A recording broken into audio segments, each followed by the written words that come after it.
Ayodhya സംഭാവനക്കൊള്ളയിലും CJP സമരത്തിലെ police നടപടിയിലും ഇന്നും parliament പ്രക്ഷുബ്ധമായി. ആഭ്യന്തരമന്ത്രി അമിത്ഷാ എവിടെ എന്ന ചോദ്യം പ്രതിപക്ഷം ആവർത്തിച്ചതോടെ പ്രതിപക്ഷ വികാരം ആഭ്യന്തരമന്ത്രിയെ അറിയിക്കണമെന്ന് പാർലമെന്ററി കാര്യമന്ത്രിയോട് രാജ്യസഭാ ചെയർമാൻ CP രാധാകൃഷ്ണന് നിർദ്ദേശിക്കേണ്ടി വന്നു. ഇതിനിടെ രാജ്യസഭയിൽ കിരൺ റിജിജുവും മല്ലികാർജ്ജുൻ ഖാർഗെയും തമ്മിൽ വാക്പോരുമുണ്ടായി. അമിത്ഷാ എവിടെയെന്ന പ്രതിപക്ഷത്തിന്റെ ആവർത്തിച്ചുള്ള ചോദ്യം ശരിവെക്കുകയാണോ രാജ്യസഭാ ചെയർമാൻ? പാർലമെന്റിലെത്തി പ്രസ്താവന നടത്താൻ ആഭ്യന്തരമന്ത്രി അമിത്ഷാ മടിക്കുന്നത് എന്തുകൊണ്ടാണ്? കാണാം RD Extra.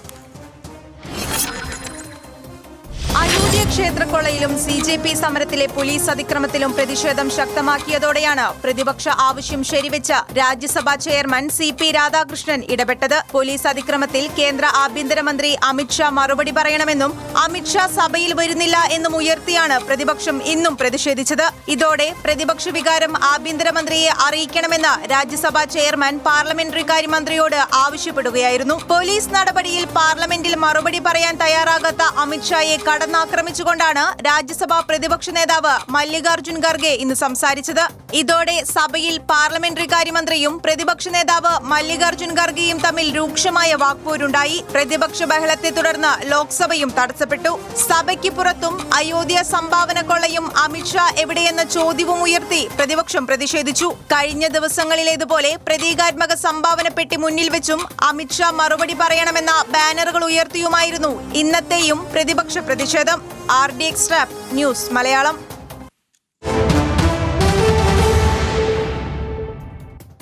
അമിത്ഷാ എവിടെ എന്ന ചോദ്യം ഉയർത്തിയതോടെ സഭയിൽ രാജ്യസഭാ പ്രതിപക്ഷ നേതാവ് മല്ലികാർജ്ജുൻ ഖാർഗെയും കേന്ദ്ര പാർലമെന്ററി കാര്യമന്ത്രി കിരൺ റിജിജുവും തമ്മിൽ വാക്കേറ്റമുണ്ടായി.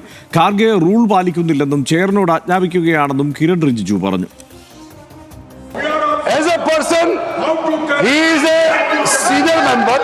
He is also leader of opposition. But he has not quoted any rule. Whether he is an opposition member or ruling party, you cannot give direction to the chair. You can only make requests. You can demand. It is your right. But you cannot dictate the house and you cannot pass any direction. എന്നാൽ സഭയിൽ എങ്ങനെ സംസാരിക്കണമെന്ന് തനിക്ക് അറിയാമെന്നായിരുന്നു ഖാർഗെയുടെ മറുപടി. എന്ത് എപ്പോൾ എങ്ങനെ പറയണമെന്ന് എന്റെ അവകാശമാണെന്നും ഖാർഗെ റിജിജുവിനോട് മറുപടിയായി പറഞ്ഞു. अब रिजू से मुझे सीखना पड़ रहा है. अरे रूल मैं भी ले रहा ना, और आपके चेंबर में आके बोलते हैं, रोज वही लिख के आकर पढ़ते हैं.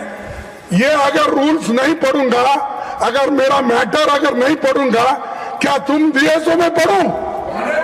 अरे it is my right what to speak, when to speak, how to speak.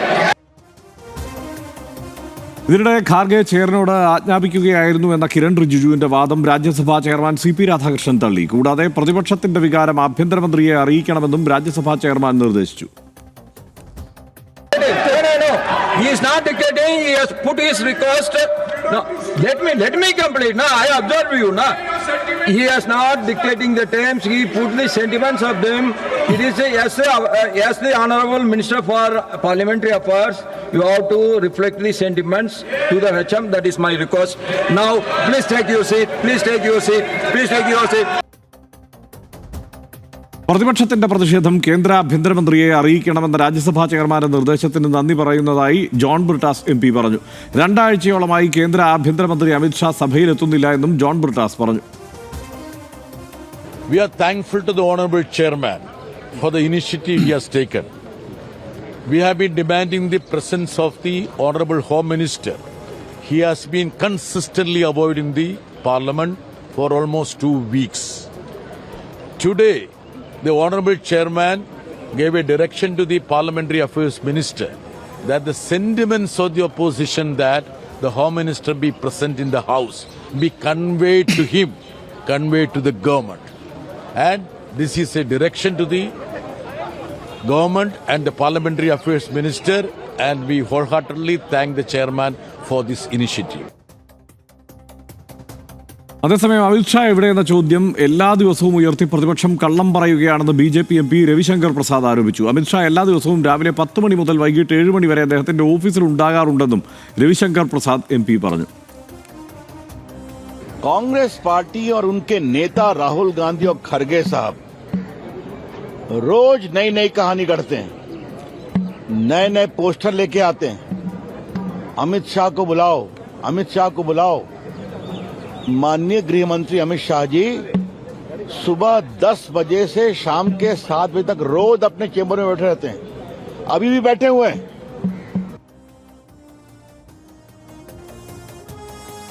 എന്നിരുന്നാലും അതായത് ഈ BJP സർക്കാർ അധികാരത്തിൽ വന്നതിന് ശേഷം കണ്ട ഏറ്റവും വലിയ ഒരു പ്രക്ഷോഭം അവസാനിച്ചതിന് ശേഷം ആ പ്രക്ഷോഭവുമായി ബന്ധപ്പെട്ട് വിവിധ ആരോപണങ്ങൾ നിലനിൽക്കുന്ന സാഹചര്യത്തിൽ അതുപോലെ ഈ സർക്കാരിൻ്റെ അവതാര ഉദ്ദേശം തന്നെ ഇതാണ് എന്ന് പല ആവർത്തി പ്രഖ്യാപിക്കപ്പെട്ട രാമക്ഷേത്ര നിർമ്മാണം സംഭവിച്ച് ആ രാമക്ഷേത്രത്തിലുള്ള സംഭാവന കൊള്ളയടിക്കുന്നു എന്നുള്ള വാർത്ത വന്നതിന് ശേഷവും ആഭ്യന്തരമന്ത്രി സഭയിലേക്ക് എത്തിയിട്ടില്ല ഇതുവരെ. അദ്ദേഹം എല്ലാ ദിവസവും നേരത്തെ ഇപ്പോൾ രവിശങ്കർ പ്രസാദ് സാക്ഷ്യം പറഞ്ഞതുപോലെ അദ്ദേഹം എല്ലാ ദിവസവും ഓഫീസിലെത്തുന്നുണ്ട്, പക്ഷേ പാർലമെൻറ്റിലേക്ക് സഭയിലേക്ക് അദ്ദേഹം എത്തിച്ചേരുന്നില്ല എന്നുള്ളതാണ് പ്രശ്നം. അതാണ് രാവിലെ 7 മണി തൊട്ട് രാത്രി 10 മണി വരെ ആ ഓഫീസിലിരുന്നിട്ട് അദ്ദേഹത്തിന് എന്തുകൊണ്ട് അപ്പുറത്തേക്ക് പാർലമെൻറ്റിലേക്ക് പോകാൻ പറ്റാത്തത് എല്ലാവർക്കും അറിയാം, രാജ്യത്തിന് മൊത്തം അറിയാം. നാഷൻ വാണ്ട്സ് ടു നോ എന്ന് അർണബ് ഗോസ്വാമി പറയുന്ന പോലെ നാട്ടുകാർക്ക് മുഴുവൻ അറിയാം. ഈ വിഷയത്തിൽ മറുപടി പറയാൻ എന്താ പറയുക എന്ന കാര്യത്തിൽ അമിത്ഷായും പ്രധാനമന്ത്രിയും തമ്മിലൊരു യോജിപ്പില്ല, അല്ലെങ്കിൽ അവർക്കൊരു ആശയ വ്യക്തത ഉണ്ടായിട്ടില്ല എന്നാണ് നമ്മുടെ ചെറിയ ബുദ്ധി വെച്ച് ആലോചിച്ച് തോന്നുക. എനിക്കൊന്ന് പ്രതിപക്ഷത്തിനകത്ത് തോന്നുന്നുണ്ട്, രാഷ്ട്രീയ നിരീക്ഷകരും അങ്ങനെ പറയേണ്ടത്. അതായത് എന്താ പറയുക, ഇതുപോലുള്ള സമരങ്ങൾ ഷഹീൻ ബാഗിൽ, ഇതുപോലുള്ള പലതരത്തിലുള്ള സമരങ്ങൾ ഷഹീൻ ബാഗിൽ, അവിടെ ഇവിടെ ഈ കാലത്ത് കർഷക സമരം, ഇതെല്ലാം ഒരുപാട് സമരങ്ങൾ ഈ സർക്കാരുകളുടെ കാലത്ത് നടന്നല്ലോ. 12 വർഷത്തിനിടയിൽ കുറേയേറെ ചെറുതും വലുതുമായിട്ട് കർഷക സമരമൊക്കെയാണ്, വലിയ സമരങ്ങളായിരുന്നു നടന്നിരുന്നു. ഇതേക്കുറിച്ചൊന്നും പാർലമെൻറ്റിലോ പുറത്തോ പറയാൻ ഒരു ബുദ്ധിമുട്ടും അമിത്ഷായ്ക്കോ പ്രധാനമന്ത്രിക്കോ BJP നേതൃത്വത്തിനോ ഉണ്ടായിരുന്നില്ല, ഒരു ബുദ്ധിമുട്ടുണ്ടായിരുന്നില്ല. രാജ്യദ്രോഹികളാണ്, പാകിസ്ഥാനിൽ നിന്ന് ഫണ്ട് വരുന്നുണ്ട്, പിന്നെ ഇവരെല്ലാം ടുക്ഡേ ഗ്യാങ്ങാണ്, അർബൻ നക്സൽസാണ്, മുസ്ലിം ഫണ്ടമെൻ്റലിസ്റ്റാണ്, തീവ്രവാദികളാണ്, സംഗതി കഴിഞ്ഞു, അതോടെ അത് തീരും. ഈ സമരത്തിൽ പക്ഷേ അത് പറയാൻ പറ്റുന്നില്ല. അല്ലെങ്കിൽ 20-ാം തീയതി, കഴിഞ്ഞ മാസം 20-ാം തീയതിയാണ് ജന്തർ മന്ദർ സമരം ശരിക്കും തീവ്രമാകുന്നത്. ഇത്രയും ദിവസമായി ആ സംഭവമെല്ലാം കഴിഞ്ഞ് ധർമ്മേന്ദ്ര പ്രധാൻ രാജിവെച്ചു. ഇത്രയും ദിവസം കഴിഞ്ഞു. ഇത്രയും ദിവസത്തിനകത്ത് അമിത്ഷായുടെ കീഴിൽ, ആഭ്യന്തരമന്ത്രി അമിത്ഷായുടെ കീഴിലാണ് ഡൽഹിയിലെ പോലീസ്. ഡൽഹിയിലെ പോലീസിനെതിരെ അതിശക്തമായിട്ടുള്ള ആരോപണങ്ങൾ വരുന്നു. അവർ പെൺകുട്ടികളെ രഹസ്യഭാഗങ്ങളിൽ ഇങ്ങനെ അറ്റാക്ക് ചെയ്യുന്നതും സെക്ഷലി മോശമായിട്ട് പെരുമാറുന്നതും, വല്ലാത്ത തോതിൽ വളരെ ചെറുപ്പക്കാരായിട്ടുള്ള ആളുകളെ, ചെറിയ കുട്ടികളെ കാലിൽ പിടിച്ച് നട്ടല് താഴെ കടിച്ച് വീഴ്ത്തുന്ന വിധത്തിൽ പോലീസ് പെരുമാറുന്നതും, പോലീസ് എന്ന പേരിൽ മറ്റുള്ളവർ വന്നതും എല്ലാ നാട്ടുകാർ കണ്ടു, ലോകം മുഴുവൻ കണ്ടു. ഇത്രയും വലിയ സമരം നടന്നു. ഈ ഒരു മന്ത്രി, അദ്ദേഹത്തിൻ്റെ ഒരു സഹമന്ത്രി രാജിവെച്ചു. അദ്ദേഹത്തെ പോലെ ധീരനായിട്ടുള്ള 56 ഇഞ്ചും 75 ഇഞ്ചും ഒക്കെയുള്ള ഈ വലിയ ധീര നേതാക്കൾ അങ്ങോട്ടേക്ക് വന്നേയില്ല. എന്തുകൊണ്ടാണ്? അവർക്ക് വന്ന് ഈ കാര്യം പറയാൻ പറ്റുന്നില്ല. കാരണം അവരുടെ കയ്യിലുള്ള ടൂള്, അവരുടെ കയ്യിലുള്ള സ്ഥിരം പ്രയോഗങ്ങൾ പാർലമെൻറ്റിൽ പ്രയോഗിക്കാൻ പറ്റാത്ത വിധമായി പോയി. അത് നമ്മൾ വീണ്ടും കാണുകയാണ്, അത് മനസ്സിലാക്കുകയാണ്. അതായത് ഇവർക്ക് എളുപ്പത്തിൽ പറയാവുന്നതല്ല, ഇതിൻ്റെ എന്തെങ്കിലും വിശദീകരണം നടത്താൻ പറ്റുന്നില്ല എന്ന കാര്യം നമുക്ക് മനസ്സിലാക്കുന്ന ഒരു സംഭവം ഇന്ന് വേറെ ഉണ്ടായല്ലോ. RSSൻ്റെ മേധാവി മോഹൻ ഭഗവത് ജൻസി കുട്ടികളുമായിട്ട് ഒരു ആശയവിനിമയം നടത്തി. നേരത്തെ അവരുടെ പരിപാടിയിൽ ഇല്ലാത്തൊരു പരിപാടിയാണ്. എങ്ങനെ വന്നു അത്? ഈ സമരം ഇവിടെ വന്നുകൊണ്ടാണല്ലോ RSS, ഈ സർക്കാരിൻ്റെ പിന്നിലുള്ള BJPയുടെ രക്ഷാകർതൃ സംഘടനയായിട്ടുള്ള RSS ഇങ്ങനൊരു പരിപാടി നടത്തുന്നത് അതുകൊണ്ടാണല്ലോ. അതിനു മുമ്പ് ഉള്ളൊരു പദ്ധതിയല്ല. RSS മേധാവി മോഹൻ ഭഗവത്തിൻ്റെ 1 വർഷം നീണ്ടു നിൽക്കുന്ന പരിപാടികളുടെ ചാർട്ട്, കലണ്ടർ നേരത്തെ തന്നെ ഏതാണ്ടൊക്കെ തയ്യാറാണ്. ഓരോ വർഷത്തെയും പരിപാടികൾ അവർക്ക് പ്രത്യേക ദിവസങ്ങളും മറ്റുമൊക്കെ ഉണ്ട്, അങ്ങനെയാണ്. പക്ഷേ ഇവിടെ ഇങ്ങനൊരു പരിപാടി അതിനകത്ത് വന്നത് ഈ CJPയുടെ പ്രൊട്ടസ്റ്റും സംഭവ വികാസങ്ങളാണ്. അവിടെ വെച്ച് അദ്ദേഹം അനുഭാവപൂർണ്ണമായിട്ടുള്ള വർത്തമാനങ്ങളാണ് അദ്ദേഹം പറഞ്ഞത്. വിദ്യാഭ്യാസ സംവിധാനത്തെ വ്യവസായമാക്കിയാൽ കുട്ടികൾക്ക് രോഷം വരുന്നത് സ്വാഭാവികമാണ്. ജൻസി കുട്ടികളെ തള്ളിക്കളയരുത്. അവർ മറ്റു പല തലമുറയും വെച്ച് നോക്കുകയാണെങ്കിൽ നല്ല കുട്ടികളാണ്, നല്ല തലമുറയാണ്, അവരെ ഗൗരവത്തിലെടുക്കണം എന്നാണ് പറഞ്ഞത്. എന്ന് വെച്ചാൽ അദ്ദേഹം ഏതെങ്കിലും തരത്തിൽ വളഞ്ഞു പിടിച്ചിട്ടാണെങ്കിൽ തന്നെയും ഇത് ഈ CJPക്കാരുടെ സമരം വലിയ കുഴപ്പമാണ്, രാജ്യവിരുദ്ധമാണ്, ദേശവിരുദ്ധമാണ്, മറ്റു രാജ്യങ്ങൾ ഫണ്ട് ചെയ്തിട്ടാണെന്നൊന്നും അദ്ദേഹം RSSൻ്റെ ഭാഗത്ത് അങ്ങനെ ഒരു വർത്തമാനം വന്നിട്ടില്ല. RSSന് ഇതിൻ്റെ ഒരു സ്പിരിറ്റ് ഓഫ് ടൈം പിടികിട്ടിട്ടുണ്ടെന്ന് വേണം മനസ്സിലാക്കാൻ. അവർ കാര്യങ്ങൾ എളുപ്പത്തിൽ മനസ്സിലാക്കുന്ന ഒരു സംഘടനയാണ്. അവർക്ക് ഗ്രൗണ്ടിൽ നടക്കുന്ന എന്താണെന്ന് മനസ്സിലാക്കാൻ ശേഷിയുള്ളതുകൊണ്ടാണല്ലോ അവരുടെ സംവിധാനം അവിടെ ഭരിക്കുന്നത്. അപ്പോൾ അവർക്ക് സംഗതി മനസ്സിലായി, സ്പിരിറ്റ് ഓഫ് ടൈം ഇതാണ് എന്നവർക്ക് മനസ്സിലായി. അതായത് ഈ കുട്ടികളെ ആളുകൾ ഹൃദയത്തിൽ ഏറ്റെടുത്ത് കഴിഞ്ഞു, ഇവർ ഗൗരവതരമായിട്ടുള്ള സമരമാണ് നടത്തുന്നത്, ഇവരെ തള്ളിക്കളഞ്ഞാൽ ഗുണം വരില്ല എന്ന കാര്യം മനസ്സിലായ RSS അവരെ ചേർത്ത് പിടിക്കുകയാണ്. അവരെ സ്വന്തം സാധാരണത്തിൽ RSS എപ്പോഴും അങ്ങനെ ചെയ്യുക. അതായത് ഒരു വലിയ സംഭവം ഉണ്ടായിക്കഴിഞ്ഞാൽ അതിനെ ഇങ്ങോട്ട് ചേർത്തെടുക്കുകയാണ് ചെയ്യുക. അല്ലാതെ എതിർത്ത് തോൽപ്പിക്കാൻ പറ്റുന്ന സംഗതികളെ മാത്രമേ എതിർക്കാൻ നിൽക്കാറുള്ളൂ. ബാക്കി അല്ലാത്തൊരു കാര്യങ്ങളെ ഇങ്ങോട്ട് ചേർത്ത് പിടിക്കാനാണ് ഈ പറയുന്ന രാഷ്ട്രീയ തന്ത്രശാലിത്വമുള്ള എല്ലാ വലിയ സംഘടനകളും എല്ലാ രാജ്യങ്ങളിലും ചെയ്യുന്ന പോലെ RSSും ചെയ്യുക. അതിപ്പോൾ ഈ ജൻസിയുടെ കാര്യത്തിൽ പ്രത്യേകിച്ച് യുവതലമുറയോട് മത്സരിക്കാനോ മസിൽ പിടിക്കാനോ അവരോട് യുദ്ധം ചെയ്യാനോ ചെല്ലുന്നത് ഒരു വയസ്സായിട്ടുള്ള കാര്യമല്ല എന്നറിയാൻ പാകതയുള്ള രാഷ്ട്രീയ ബുദ്ധിയൊക്കെ ആ സംഘടനക്കും നേതാക്കൾക്കും ഉണ്ട്. അവരതാ ചെയ്യുന്നത്. അതിൻ്റെ പ്രതിഫലനമാണ് നമ്മൾ CP രാധാകൃഷ്ണൻ എന്ന് കേട്ടത്, രാജ്യസഭ ഈ അധ്യക്ഷൻ എന്ന് കേട്ടത്. എന്താണ് അദ്ദേഹം പറഞ്ഞത്? അദ്ദേഹം ഈ സമരത്തെ, അതായത് കിരൺ റിജിജു വളരെ ശക്തമായിട്ട് ചെയറിനെ ചോദ്യം ചെയ്യുകയാണ് നിങ്ങൾ ചെയ്യുന്നത് പറഞ്ഞപ്പോൾ അദ്ദേഹം തിരിഞ്ഞിട്ട് പറഞ്ഞു ഞങ്ങളെ ചോദ്യം ചെയ്തൊന്നുമില്ല എന്ന് മാത്രമല്ല അമിത്ഷായെ ഈ വികാരം ഒന്ന് അറിയിക്കൂ എന്നുകൂടെ പറഞ്ഞു. ആരാണ് CP രാധാകൃഷ്ണൻ? CP രാധാകൃഷ്ണൻ വലിയ RSS നേതാവാണ്. RSSൽ വലിയ ദീർഘകാലം പ്രവർത്തിച്ച് പരിചയമുള്ള ആളാണ് CP രാധാകൃഷ്ണൻ, അല്ലേ? ആണ്.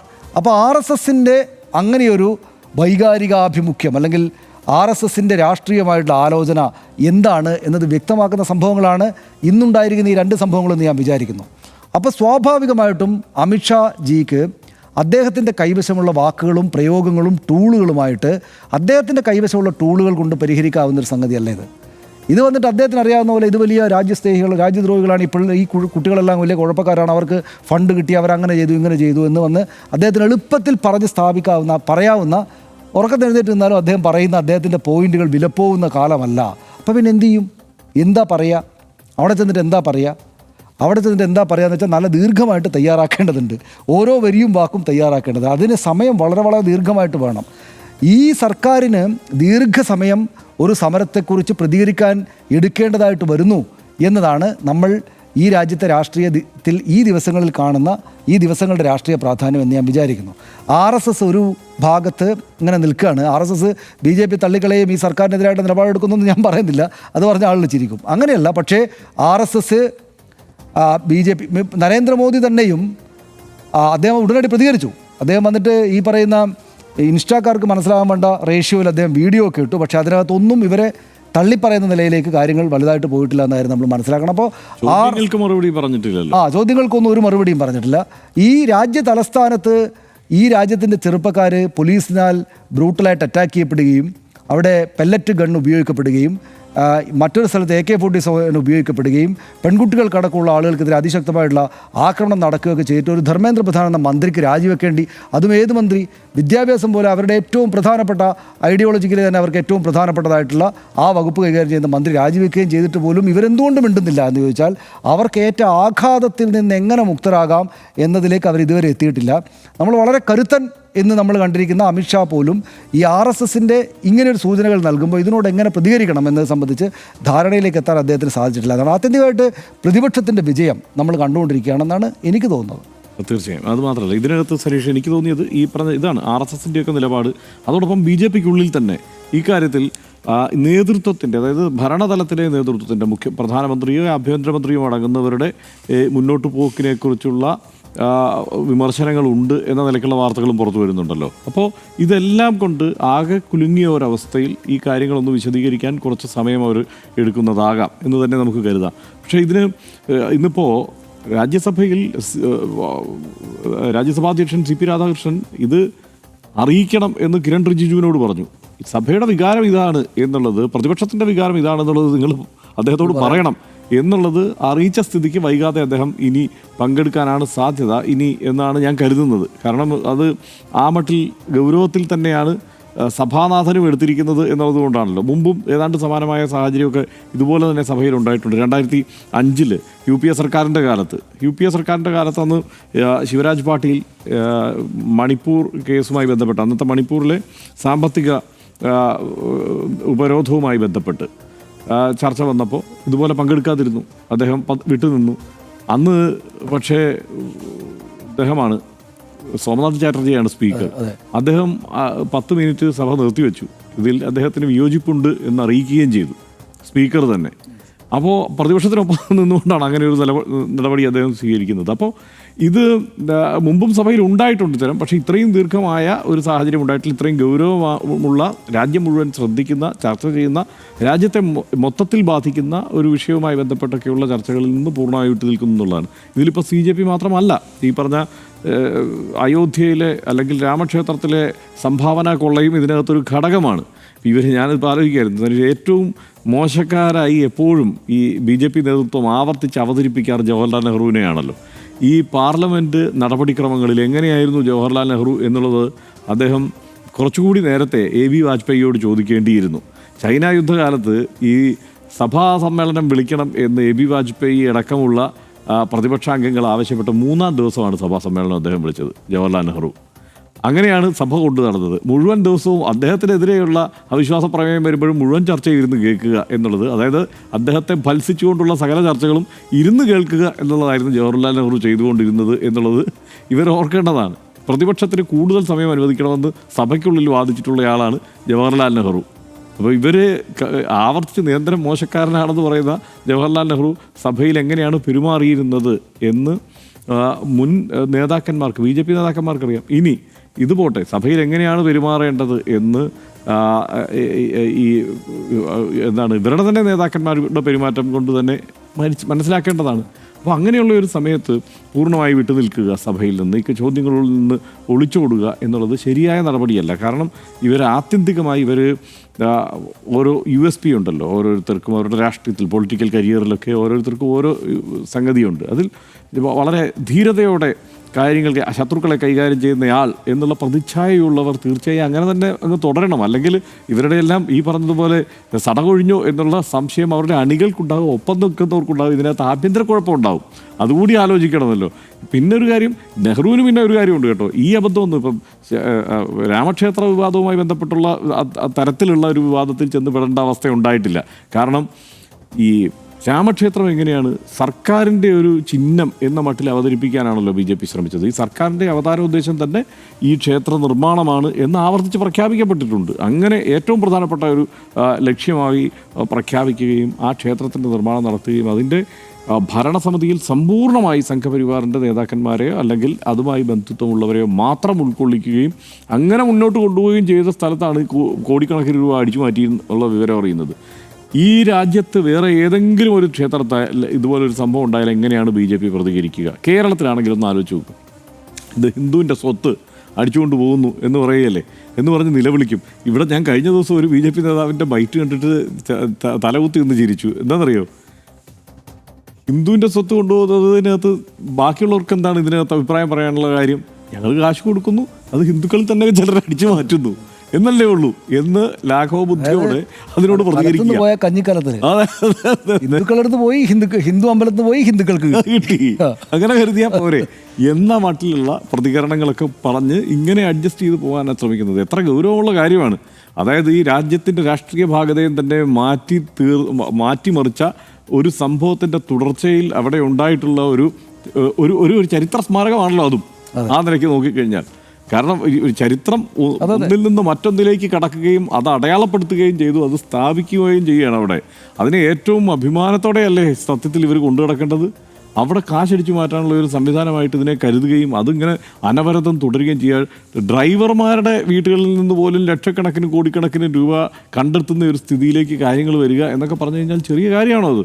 അതിൽ ഗൗരവത്തിൽ ഈ പറഞ്ഞതുപോലെ ആ വിഷയത്തിലും RSS നേതൃത്വം ഗൗരവത്തിൽ ആ വിഷയത്തെ കണ്ടിട്ടുള്ളതാണ് ഞാൻ കരുതുന്നത്.